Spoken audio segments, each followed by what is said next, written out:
Queen Mary school Model Town. आप इनको आज वहाँ बुलाइए सचिवालय और इनको कह दीजिए कि हम इनका जो रजिस्ट्रेशन है ना वो कैंसिल करने जा रहे हैं। आप ये मैसेज देके इनको बुलाइएगा।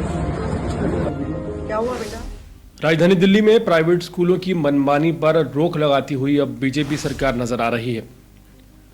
एक वीडियो सामने आया है जो कि दिल्ली की मुख्यमंत्री रेखा गुप्ता का है। रेखा गुप्ता भड़कती हुई नजर आ रही हैं प्राइवेट स्कूल एडमिनिस्ट्रेशंस पर, और इसी बीच उन्होंने मॉडल टाउन स्थित क्वींस मैरी स्कूल पर एक्शन लेने की ठान ली है। एक वीडियो सामने आया है जिसमें रेखा गुप्ता ये कहती हुई नजर आ रही हैं कि जो ऑनर हैं क्वींस मैरी स्कूल के, उन्हें सचिवालय में बुलाओ और नोटिफिकेशन जारी करो कि हम उनका रजिस्ट्रेशन कैंसिल करने जा रहे हैं। दरअसल इस वीडियो के सामने आने के बाद कुछ पेरेंट्स भी सामने आए जिन्होंने बताया कि किस तरह से उनके बच्चों के साथ स्कूल में हरासमेंट की जा रही थी। हैरानी इस बात की है कि जहां दिल्ली के प्राइवेट स्कूलों में पेरेंट्स बच्चों को पढ़ाने के लिए लाखों लाख रुपए हर साल खर्च करते हैं, जी तोड़ मेहनत करते हैं, बच्चों को स्कूल में शूज़ से लेकर पेंसिल, रबड़, शार्पनर, डेकोरेशन का सामान, किताबें, कॉपियाँ, बैग्स, सब कुछ वहीं से खरीदने के लिए कहा जाता है और मनमाने दाम पर बेचा भी जाता है। ऐसे में आए दिन अलग अलग तरह के चार्ज लगा दिए जाते हैं। एक आम आदमी बच्चों की फीस भरता भरता ही उसकी कमर टूट जाती है। इस पर लगातार पिछले कई दिनों से दिल्ली में आवाज़ उठ रही है। दिल्ली का डीपीएस स्कूल हो या तमाम बड़े स्कूल हो, उनको लेकर पेरेंट्स से शिकायत करते हुए नजर आ रहे हैं कि मनमाने तरीके से फीस को बढ़ाने का कारवां शुरू हो गया है। हाल फिलहाल दिल्ली सरकार एक्शन में नजर आ रही है। दिल्ली की नवनिर्वाचित मुख्यमंत्री रेखा गुप्ता ने कहा है कि वो सभी प्राइवेट स्कूलों को नोटिफिकेशन जारी करने की प्रक्रिया शुरू कर रहे हैं और सभी स्कूलों को नोटिफिकेशन जारी किया जाएगा। सोचिए कितनी हैरानी की बात यह है कि जो पेरेंट्स दिन रात मेहनत करके अपने बच्चों को पढ़ाते हैं और स्कूल भेजते हैं शिक्षा पाने के लिए, जहां एक तरफ राइट टू एजुकेशन एक्ट है, वहां बच्चों को लाइब्रेरी में डिटेन कर लिया जाता है ये कहकर कि उन्होंने फीस नहीं दी है। और ये तब किया जाता है जब फीस की बढ़ोतरी पर पेरेंट्स विरोध करते हैं। इस पूरे मामले पर जो दिल्ली सरकार का कार्य है वो सराहनीय है। जिस तरह से रेखा गुप्ता नोटिफिकेशन जारी करने की बात कहती हुई नजर आ रही हैं, लेकिन सवाल यह है कि क्या सिर्फ नोटिफिकेशन जारी करने से इन स्कूलों पर लगाम लग जाएगा? दूसरी बात जो रेखा गुप्ता ने कही वो ये है कि इन स्कूलों का रजिस्ट्रेशन हम कैंसिल करने जा रहे हैं।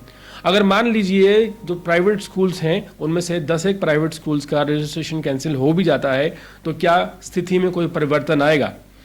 सवाल यह है कि अगर कई स्कूल बंद कर दिए गए, उनका रजिस्ट्रेशन कैंसिल कर दिया गया, तो ऐसे में जो बच्चे उन स्कूलों से निकलेंगे उन बच्चों का दाखिला कहाँ पर कराया जाएगा? सबसे बड़ा सवाल यह है कि अगर वो बच्चे उन स्कूलों से निकाल दिए जाते हैं तो जो बाकी प्राइवेट स्कूल हैं जहां उनका एडमिशन कराया जाएगा, जहां सीट्स ऑलरेडी रिजर्व्ड होंगी, वो अपने मनमाने तरीके से फीस नहीं मांगेंगे, इस बात की क्या गारंटी है?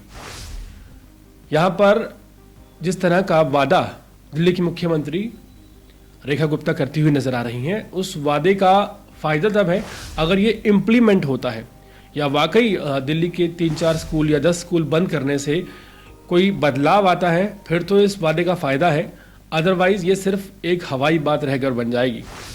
दरअसल स्कूलों को बंद करने के अलावा क्यों ना दिल्ली सरकार ऐसा करे कि कुछ स्कूलों के जो डायरेक्टर हैं, चेयरपर्सन हैं, ऑनर हैं, जो फीस बढ़ाने के लिए जिम्मेदार हैं, क्यों ना उनके लिए सजा का प्रावधान हो, क्यों ना उन्हें जेल में डाल दिया जाए। ऐसा करने से स्कूलों को बंद करने की नौबत भी नहीं आएगी और बच्चों की पढ़ाई पर असर भी नहीं पड़ेगा। साथ ही साथ ये जो मनमानी है प्राइवेट स्कूलों की, इसमें भी सुधार लाया जा सकता है। जिस तरह से प्राइवेट स्कूल मनमाने तरीके से फीस को बढ़ा रहे थे, जो ये फैसला लिया गया है, ये देर आए दुरुस्त आए वाली कहावत को चरितार्थ करता है। लेकिन यहाँ पर एक सवाल आम आदमी पार्टी से भी बनता है। आम आदमी पार्टी पिछले कई दिनों से इस बात का बवाल मचा रही है कि दिल्ली में सरकार बदलते ही फीसों में प्राइवेट स्कूल्स की बढ़ोतरी हो गई है। माना कि इस बार बढ़ोतरी हुई है, लेकिन पिछले 10 साल की अगर बात की जाए तो यह बढ़ोतरी 1 साल का नतीजा नहीं है। यहाँ पर सवाल ये भी उठता है कि एज अ विपक्ष, ऑपोजिशन के तौर पर आम आदमी पार्टी ने मुद्दा आते ही उठा लिया और इस मुद्दे को ऑपोजिशन के तौर पर बीजेपी पिछले 10 सालों में क्यों नहीं उठा पाई?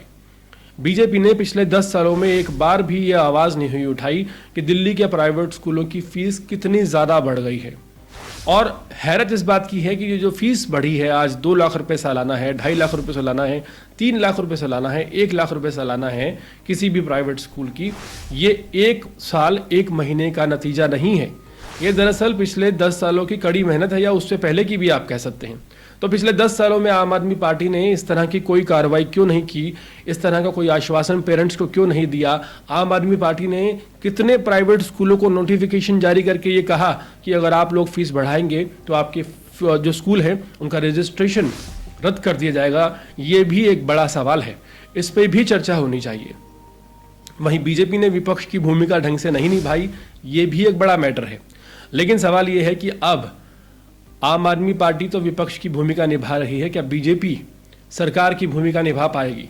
क्या बीजेपी उन मनमाने स्कूलों पर लगाम लगा पाएगी जो गाढ़ी कमाई एक आम आदमी की छीन लेते हैं हर महीने, और बच्चों को एजुकेशन के तौर पर सिर्फ बढ़ी हुई फीस और मनमाने तरीके से पैसे आटने के तरीके बनाने का एक जरिया बना लिया जाता है? पूरे मामले पर आपकी राय क्या है, कमेंट सेक्शन में जरूर बताएं।